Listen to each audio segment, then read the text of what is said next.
All right, I'm back, baby. And for those of you who don't know me, my name is Matt Walker. I'm the producer on DMC5 SE. We here at Capcom are super excited about the possibilities that the power next gen enables for us. So excited, in fact, that we wanted to take just a couple minutes to show off one of those new features, ray tracing. First up, let's take a look at how reflections are going to take advantage of this new capability. Thanks to ray tracing, we're going to be able to now calculate what should be seen when looking at any reflective surface. And as you can see here, it's going to be done dynamically, just as we can see with Nero and the balloons.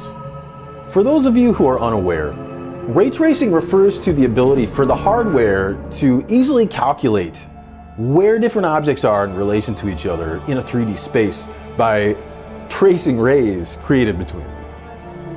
In terms of DMC5 SE's graphical upgrades over the original DMC5, this is going to enable us specifically to create more realistic reflections, as we see here, and lighting.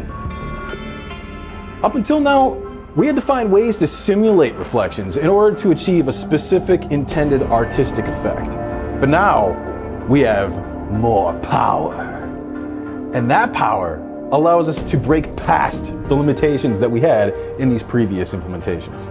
Next up, lighting.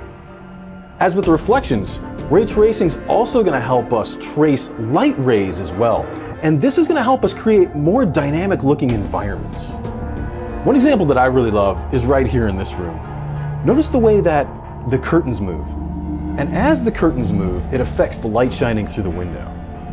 As you can see here, this can't be done when the ray tracing is turned off.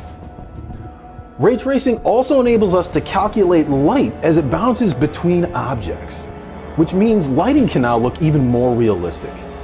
And as you can see here, this is going to be most pronounced as you look at the environments of DMC5 SE. The power of Next Gen is going to give players the choice to experience ray trace graphics at 4K 30 frames per second, 1080p 60 frames per second, or turn off the ray tracing and experience the game at frame rates up to 120 frames per second.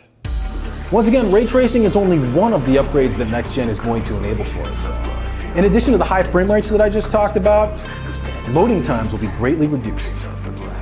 Audio will be even more immersive thanks to new upgraded spatial 3D audio tech.